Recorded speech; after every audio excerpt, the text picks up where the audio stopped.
তো কি অবস্থা সবাই? কেমন আছেন সবাই? তো চকচকা বিকালের ঝকঝকা ভিডিওতে আপনাদের স্বাগতম। আজকে যাচ্ছি হচ্ছে বিলের মাঝখান দিয়ে। যাওয়ারও যদিও একটা কারণ আছে। সেটা হচ্ছে বাইক এটা কিনে তো মনে হচ্ছে বিপদেই পড়ে গেছি। রাস্তাঘাটে যেয়ে দেখে সেই কয় যে, "কিরে তোর বাইক বলে স্টার্ট অফ হয়?" মানে বিষয়টা এরকম হয়ে দাঁড়াইছে যে আমিই জানি না আমার বাইক স্টার্ট অফ হয় আর সবাই জানে। তো আমি আসলে ১ম কথায় তেমন পাত্তা না দিলেও ইদানিং বিষয়টা খুব বাড়ছে এবং গ্রুপেও এই নিয়ে বিভিন্ন গ্রুপে বিভিন্ন লেখালেখি হচ্ছে।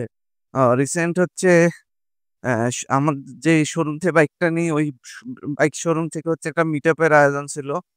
তো ওই মিটআপ এ অনেকজন দেখলাম কমপ্লেইন করতেছে যে বাইকের স্টার্ট অফ হয়। তো আমি হচ্ছে ২-৩ জন পরিচিত ছিল ওদের বাইক চালায় দেখলাম।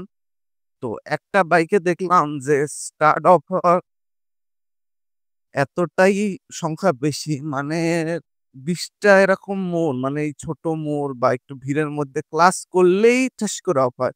মানে তেল শেষ হয়ে গেলে গাড়ি যেরকম ফিস করে উঠে বন্ধ হয়ে যায়, ঠিক একদম ওইভাবেই গাড়ি বন্ধ হয়ে যাচ্ছে। তো আসলে বিষয়টা মোটেও স্বাভাবিকভাবে নেওয়ার মতো কিছু না। তো আরেকটা বাইক চালাইলাম, ওইটা বন্ধ হয় বাট অত বেশি না। আরেকটা চালাইলাম ওটাও মোটামুটি বন্ধ হয় মোটর ঘুরাইতে। আ আরেকটা চালাইলাম, আরেকটাতে আবার প্রবলেম নাই।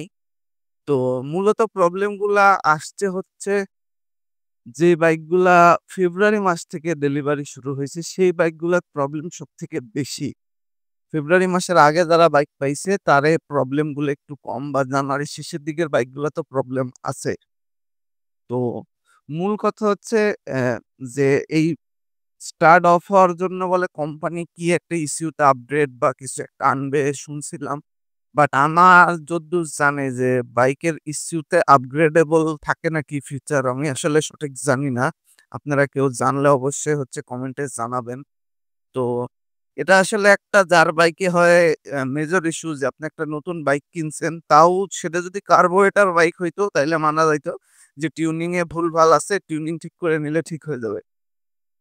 বাট আসলে এটাতে এফআই বাইক ওইভাবে টিউন করার মতো কিছু নাই। এটাতেও টুনিং এর ব্যাপার-স্যাপার থাকে বাট ওটা খুবই অল্প।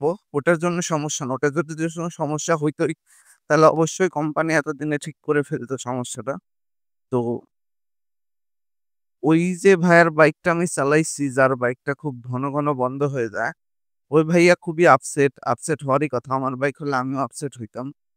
তো তারপরে আমি ওই ভাইয়ারে কিছু উপায় বলি, যেই উপায়টা দেওয়ার পরে ভাইয়ার যদি আগে ২০ টা মন মিলে বা ২০ বার গাড়ির ক্লাচ ধরলে যদি ১৫ বার বন্ধ হইতো, এখন বন্ধ হয় হচ্ছে ৭ থেকে ৮ বার বা তারও কম ভাইয়া বলল। তো সবচেয়ে বড় কথা যেটা আগে আপনার মাথায় রাখতে হবে সেটা হচ্ছে এই ক্লাচের ফ্রি ফ্লো টা পুরোপুরি অ্যাডজাস্ট করতে হবে। না আপনি কোনটুকু ক্লাচ ধরবেন বা ফ্রি প্লে কতখানি থাকবে, এই জিনিসটা হচ্ছে আপনার একদম অ্যাকুরেট মেজারমেন্ট করতে হবে। আর ২য় যে বিষয়টা সেটা হচ্ছে এই অলিগলি বা বাঁকে আমরা হচ্ছে সবসময় এই ক্লাচটা ধরেই সবাই হচ্ছে ওরে বাবা! কুকুর চলে আসছে সামনে। আচ্ছা, তো ক্লাচটা ধরেই হচ্ছে আমরা সচরাচর এইভাবে মোড়টা নেওয়ার চেষ্টা করি বা গাড়ি স্লো করার চেষ্টা করি।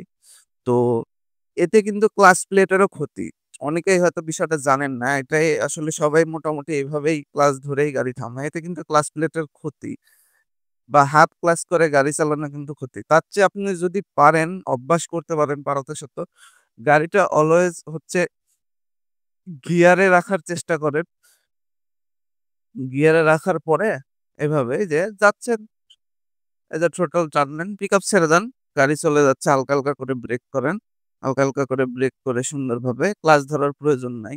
আর যেখানে অত্যন্ত স্লো করা লাগবে, সেখানে ক্লাচ ধরেন টুকটাক। এইভাবে হয়তো রাইডিং স্টাইলে একটু পরিবর্তন আনলে এই সমস্যার অনেকটাই সমাধান পাওয়া যাবে। বাট এখনো পর্যন্ত এর প্রপার কোনো সমাধান হিরো দিতে পারে নাই। এখন এটা কেন পারে নাই এটা তারাই ভালো জানে নাকি সমাধান নাই তাদের কাছে। তারা বলছে কি একটা সফটওয়্যার আপডেট বা ইস্যুতে কোনো একটা আপডেট দিয়ে দিবে একটা হচ্ছে সার্ভিসে গেলে বাট সেটার আর কোনো আপডেট আসে নাই। তো ধরা যাইতেই পারে যে এখনো হিরো এটার কোনো সলিউশন পায় নাই বা আমি যতদূর জানি সম্ভবত ওটা কোনো টেস্টিং এ আছে। টেস্টিং কয়েকটা বাইকের টেস্টিং করা হইতেছে বলছিল। তো হয়তো টেস্টিং শেষ করলে হচ্ছে দিতে পারে বিষয়টা। তো আমি যতটুকু মনে করি যে আসলে এটা খুব একটা বড় সমস্যা। মানে আপনি একটা নতুন বাইক কিনে যদি এমন একটা সমস্যা ফেস করেন তাইলে তো মুশকিল ভাই। সে যেই হোক মুশকিল।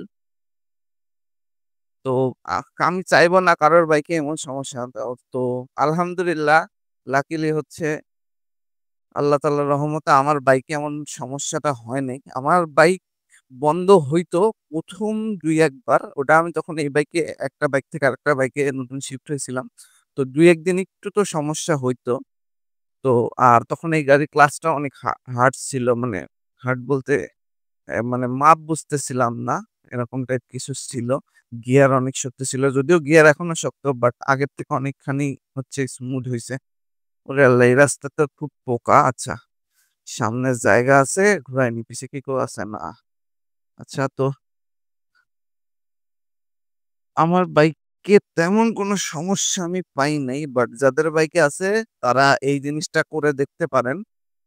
আর গিয়ার শক্তের যে বিষয়টা সেটা হচ্ছে ওখানে যে রাবার গুলো আছে পার মেকানিক্যাল জয়েন্টে গিয়ার লিভারের যে হচ্ছে রডটা আছে ওর ভিতরে দেখবেন হচ্ছে যে প্রত্যেক অ্যাঙ্গেলে এসে যেখান থেকে হচ্ছে শিফট হইছে ওখানে হচ্ছে রাবার আছে। ওই রাবারের মধ্যে পারলে ওই যে হাতে ক্যানোলা দেয় না স্যালাইনের ক্যানোলা, একটা ক্যানোলা কিনবেন ৳৫-১০ দিয়ে ফার্মেসি থেকে। কিনে একটা সিরিঞ্জ কিনবেন, কিনে ওর মধ্যে ইঞ্জিন অয়েল ঢুকাবেন বা গিয়ার অয়েল ইউজ করতে পারেন। গিয়ার অয়েল করলে সবচেয়ে বেটার হয়। গিয়ার অয়েল যদিও সিরিঞ্জ দিয়ে দেওয়া একটু মুশকিল। দিয়ে কি করবেন ওর মধ্যে দিয়ে দিবেন। তাহলে আচ্ছা বিষয়টা হচ্ছে আপনাদের কিছু নামাই দেখাই তাহলে হচ্ছে বুঝতে সুবিধা হবে। আমি এই জিনিসটা করে হচ্ছে খুব উপকার পাইছি। এর এদিক তো ঢাল। আমার গাড়ি ধুইছি, গাড়ির চেয়ে পানি পড়তেছে। আচ্ছা। তো এই যে রাবার, এই রাবারের ভিতরে যে আমি এদিক খেলালা ঢুকাইছি অলরেডি অবস্থা খারাপ। এদিক এখানে তো এমনি গ্রিজ করা যায়। এই ২ জায়গায় আপনি একটু ভালো মাপের গ্রিজ দিয়ে দিবেন হচ্ছে ভিতর দিয়ে তাহলে গিয়ার অনেকটা স্মুথ হবে। কারণ অ্যা এমনি তো গিয়ার তো ওটা ইঞ্জিনের কারণে শক্ত। তো আবহাওয়া খুব সুন্দর পুরাই চকচকা। তো যেটা বলতেছিলাম যে গিয়ার তো অনেক এমনি শক্ত এই বাইকের। তো ওইটা করলে হবে কি মেকানিক্যাল ব্যাপারে যেটুকু শক্ত ওইটুকু আরেকটু স্মুথ পাবেন। একদম যে 4V বা হচ্ছে পালসার N160 এগুলার মতো গিয়ার সফট হবে এরকম না। গিয়ারটা একটু হার্ডি ইঞ্জিনগত কারণে। আশা করি ভিডিওটা কারোর উপকারে লাগবে। এই জিনিসগুলো ট্রাই করে দেখতে পারেন। যেহেতু ২-১ জন কাজে পাইছে তো আপনিও পাইতে পারেন। আর যদি কাজে লাগে অবশ্যই আমাকে জানাবেন এবং এমন ভিডিও ইনশাআল্লাহ আরো সামনে নিয়ে আসার চেষ্টা করব আপনারা সাপোর্ট দিলেন। বিগত ভিডিওতে গুলো এজ এ নতুন কনটেন্ট ক্রিয়েটর বা ইউটিউবার হিসেবে আপনারা যথেষ্ট সাপোর্ট দিয়েছেন ভিডিওগুলোতে। এইভাবেই সাপোর্ট দিয়ে যাবেন আশা করতেছি। নতুন হিসেবে এভাবে সাপোর্ট পাবো কখনো ভাবি নাই। তো সবাই দোয়া করবেন। আজ এই পর্যন্তই। দেখা হবে অনেক ও বাবা! পিচ্চি সেই স্কিল দেখায় দিল। ওই ব্রেকটা করছে কি যাইতা। ছোটকালে করতাম, মজা লাগতো। এখন বাইক নিয়ে করতে ভয় লাগে যদি পড়ে যাই। আচ্ছা তো আজকে এই পর্যন্তই। দেখা হবে পরের কোনো ভিডিওতে।